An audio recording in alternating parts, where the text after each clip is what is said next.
jóvenes, muy buenos días a cada uno de ustedes. Eh, en la unidad didáctica de investigación e innovación tecnológica ya vamos a construir el proyecto de innovación. Eh, para ello es importante la identificación del problema. Yo sugiero de que ustedes al final de esta sesión puedan ya tener un problema definido, un problema o una necesidad de su entorno, mejor dicho, de la profesión para el cual ustedes se están formando.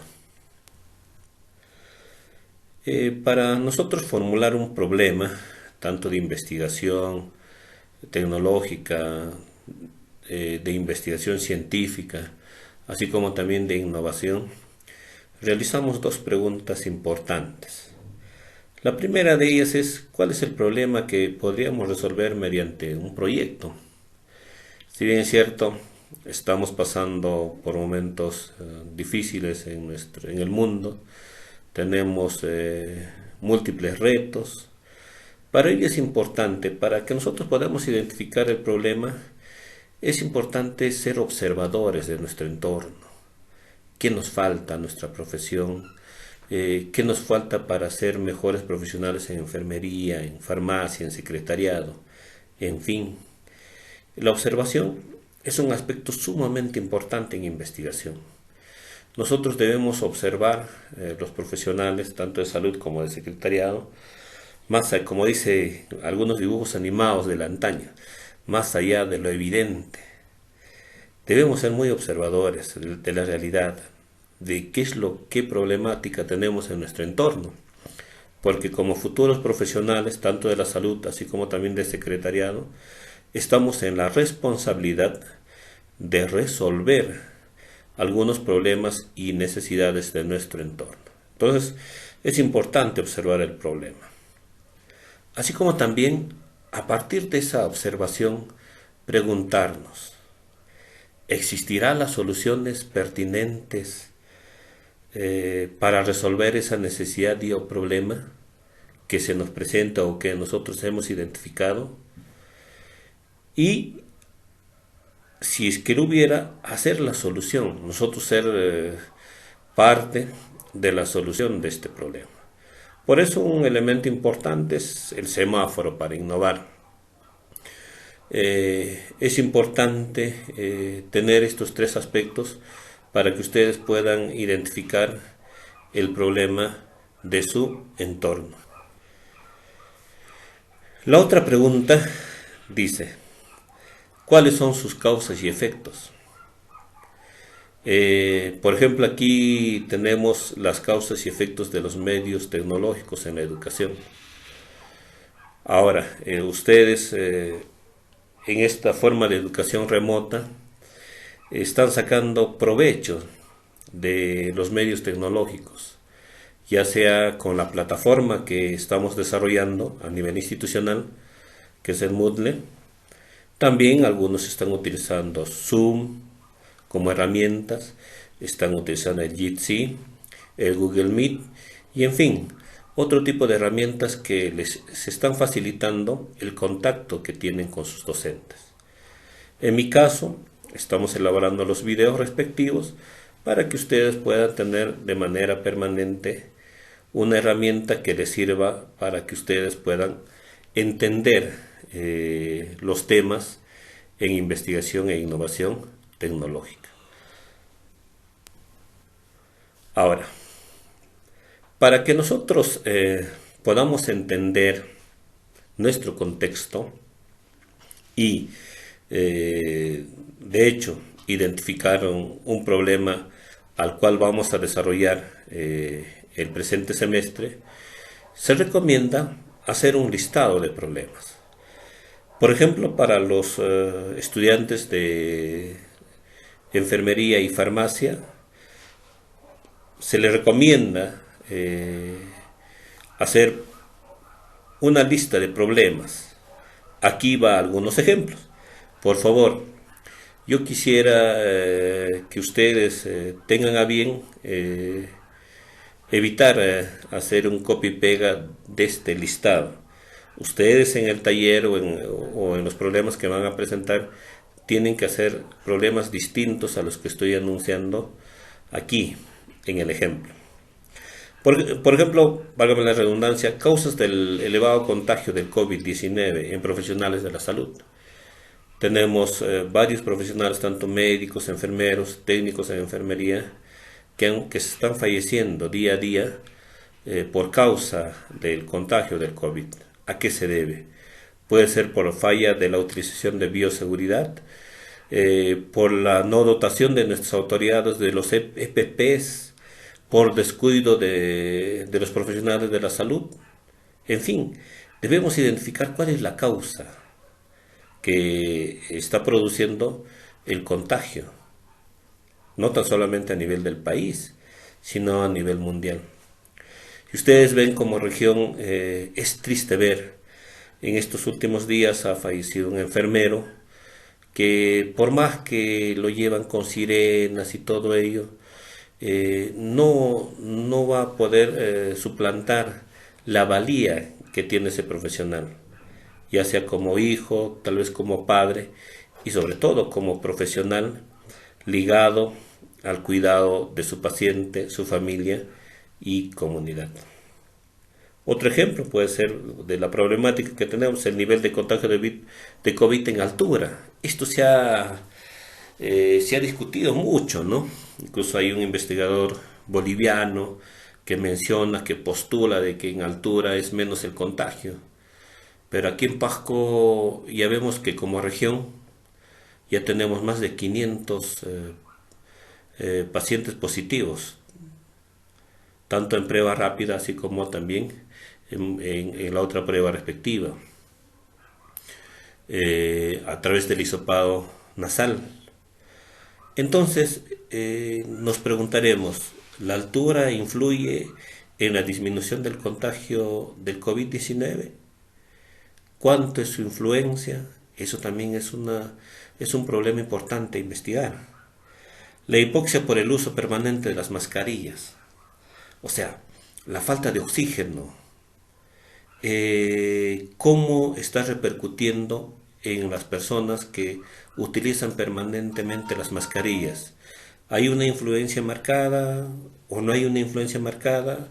¿Cuánto es el porcentaje de saturación de oxígeno cuando estamos puestos la mascarilla N95, una mascarilla de tela, una mascarilla quirúrgica?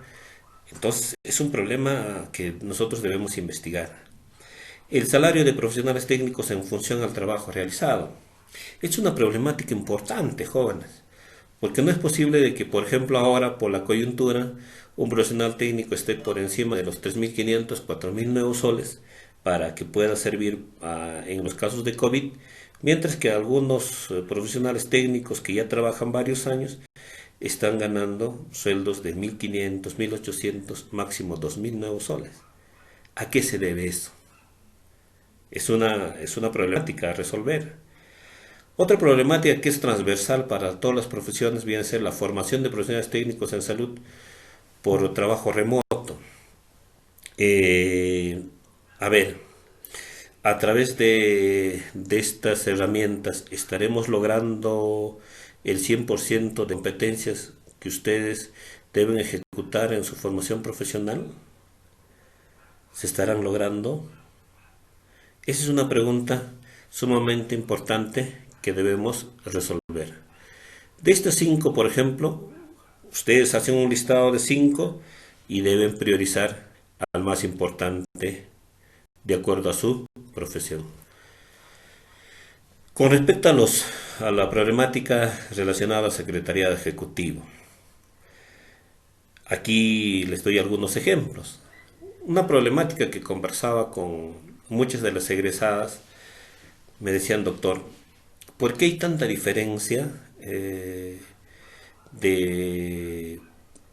remuneración entre los profesionales de secretariado que trabajamos en provincia con los que laboran en Lima? En estos últimos días han salido convocatorias a nivel nacional, a nivel regional y a nivel local. Y ahí vemos diferencias muy marcadas.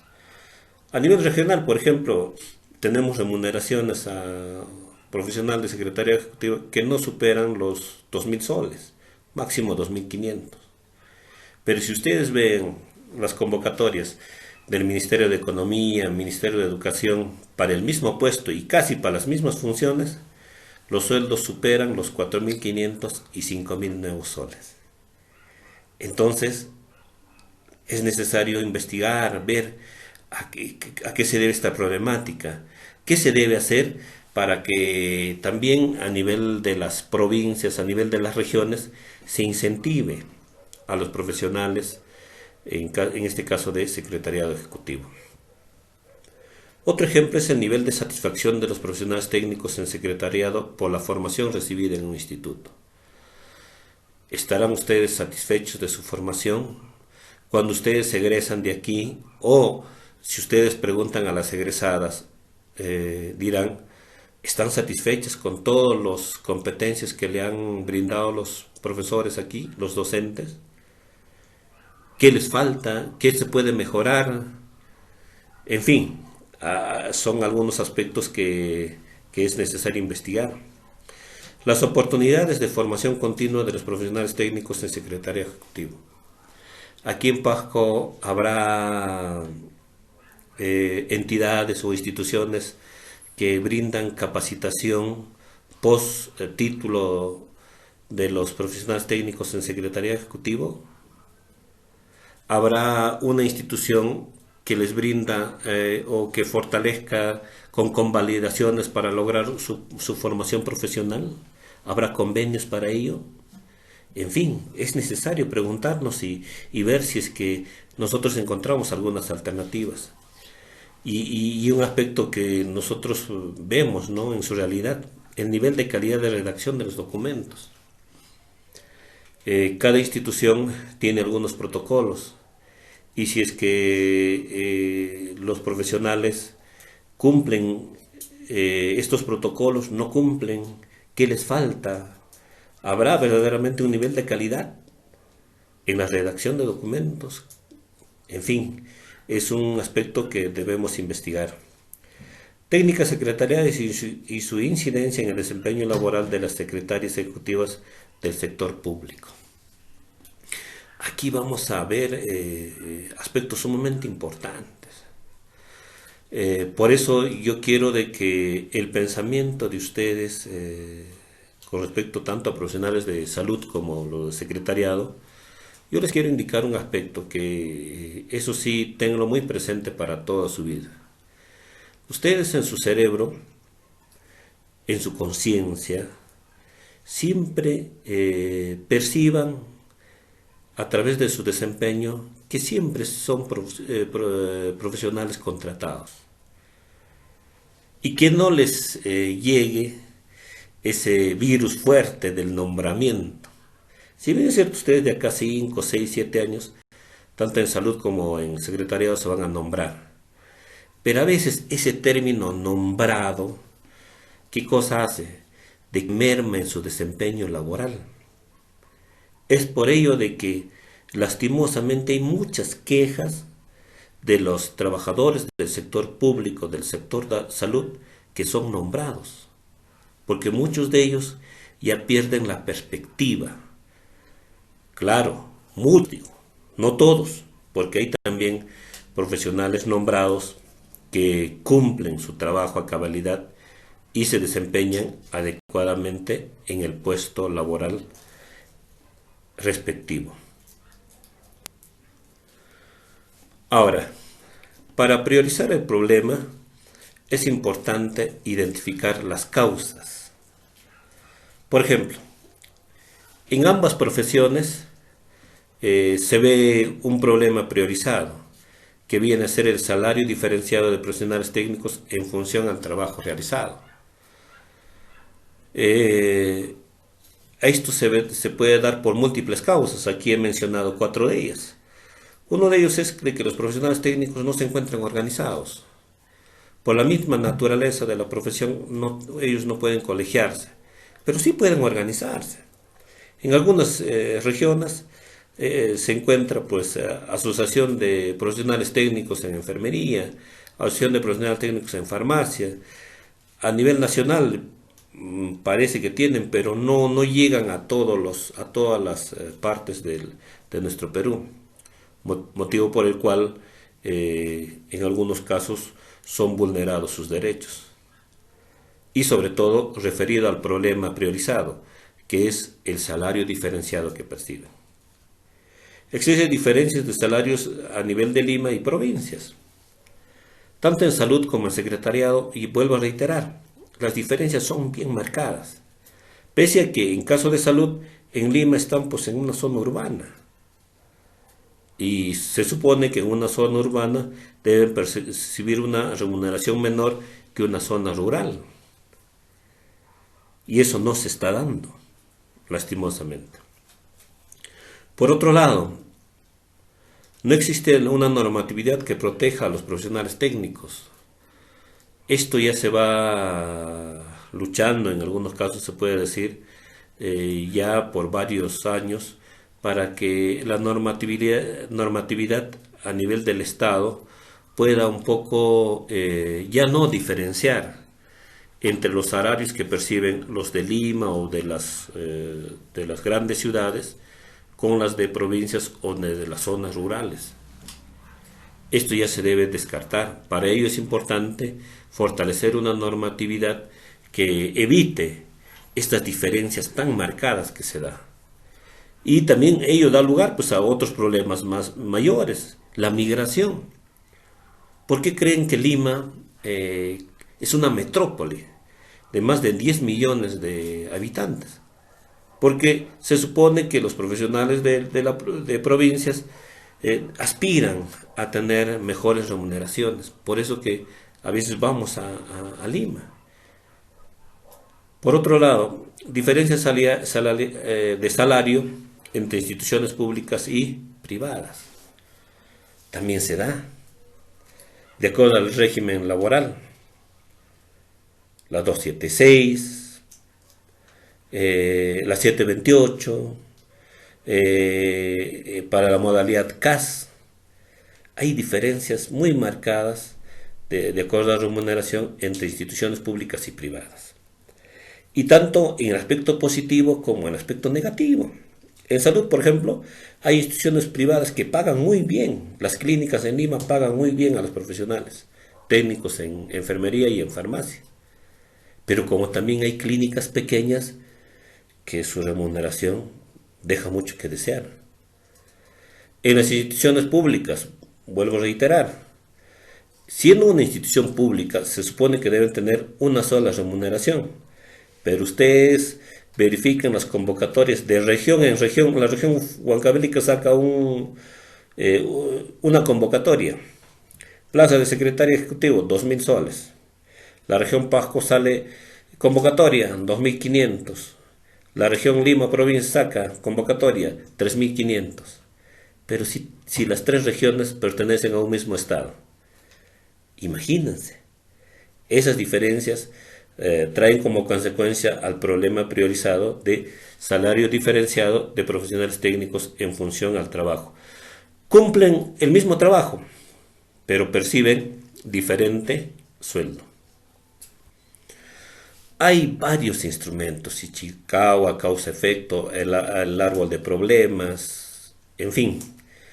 Pero les voy a un poco explicar algunos que normalmente lo podemos manejar, como el diagrama de causa-efecto. Aquí tenemos, por ejemplo, el problema o el efecto de la poca satisfacción del cliente. Esto se debe a múltiples causas. Uno de ellos puede ser el producto de baja calidad, los precios altos, la estructura de honorarios, el soporte insuficiente, las respuestas incorrectas, los largos tiempos de espera. Todo en una empresa puede dar lugar a la poca satisfacción del cliente. Para ello, por ejemplo, vamos a tener múltiples causas para tener este problema de la poca satisfacción del cliente. Tenemos una estrategia, por ejemplo, el árbol de problemas. En este árbol de problemas nosotros vamos a tener las causas, el problema en sí y los efectos. Aquí tenemos un problema que se ha podido identificar. Por ejemplo, el escaso uso de la plataforma virtual en el proceso de enseñanza-aprendizaje de estudiantes matriculados en la Unidad Didáctica de Investigación e Innovación Tecnológica del IES de Pasco, Departamento de Pasco, Perú. Ese era el problema del año pasado. ¿Cuáles han sido sus causas posibles? Las deficiencias de capacitación y orientación a los docentes y estudiantes en el uso de las TICs. Había falta de capacitación tanto a docentes y estudiantes. Miedo al cambio y no querer romper los viejos paradigmas. Eso casi en la mayoría de casos se da. El temor al cambio y en muchos casos produce resistencias. La incapacidad de atender a las demandas educacionales. De hecho, a veces esto necesita presupuestos y a veces no queremos invertir. Si bien es cierto, por la coyuntura de este año del trabajo remoto, sí o sí se ha hecho realidad la utilización de la plataforma denominada Moodle. Ahora, estas causas van a dar lugar a un problema, pero ese problema también va a tener su efecto. El efecto que en este caso es un solo efecto, pueden haber varios efectos. La preparación académica deficiente del estudiante para enfrentar los cambios y retos en el ámbito laboral y profesional. El manejo de las herramientas, el interactuar con el trabajo que estamos realizando, va a fortalecer las competencias. Y ahora, en este mundo tecnológico que vivimos, es importante nosotros fortalecer con mayor cantidad de herramientas que debemos manejar, herramientas informáticas. Y ahora lo estamos pasando. Lastimosamente en nuestro Perú nos hemos acostumbrado a hacer las cosas a la fuerza. No lo hacemos por iniciativa. Porque les aseguro, si no hubiera este problema del COVID-19, hubiésemos seguido teniendo este problema de la falta de utilización de la plataforma virtual para los procesos de enseñanza-aprendizaje. Pero vuelvo a reiterar, en la vida tenemos un sinnúmero de oportunidades para poder desarrollar nuestras competencias. Ahora, yo quiero pedirles la realización de un trabajo práctico que va a ser tomado en cuenta como su evaluación número 10. Para ello les pido de que, de acuerdo a en primer lugar, identifiquen un problema de acuerdo a la profesión al cual ustedes se están formando. Para ello, en el ítem número 1, ustedes deben hacer una lista de 5 problemas identificados relacionados, vuelvo a reiterar, a la profesión en la que se están formando. Ya tienen algunos ejemplos referenciales que ustedes puedan desarrollar, tanto para los de salud, farmacia y enfermería, así como también para secretariado ejecutivo. De los 5 problemas identificados, ustedes deben priorizar un problema. Ojo aquí, ese problema priorizado va a servir como insumo. Con esto vamos a trabajar para desarrollar su proyecto de innovación el presente semestre. Ustedes van a tener que salir sustentando su proyecto de innovación. Y a ese problema ustedes van a describir sus principales causas y efectos, que eso está contemplado en el anexo 2. Ambos cuadros deben ser entregados hasta el domingo 7 de junio en la plataforma. En ese sentido, aquí tenemos el anexo 1, tenemos el anexo 2, ustedes completan. Y bien, yo espero de que el día lunes tener pues unos trabajos importantes acerca que van a estar plasmados en su anexo 1 y el anexo 2. Que eso lo pueden hacer tanto en Word y en otros recursos que ustedes puedan tener, pero yo lo quiero ver plasmado y tenerlo en la plataforma respectiva para su evaluación pertinente.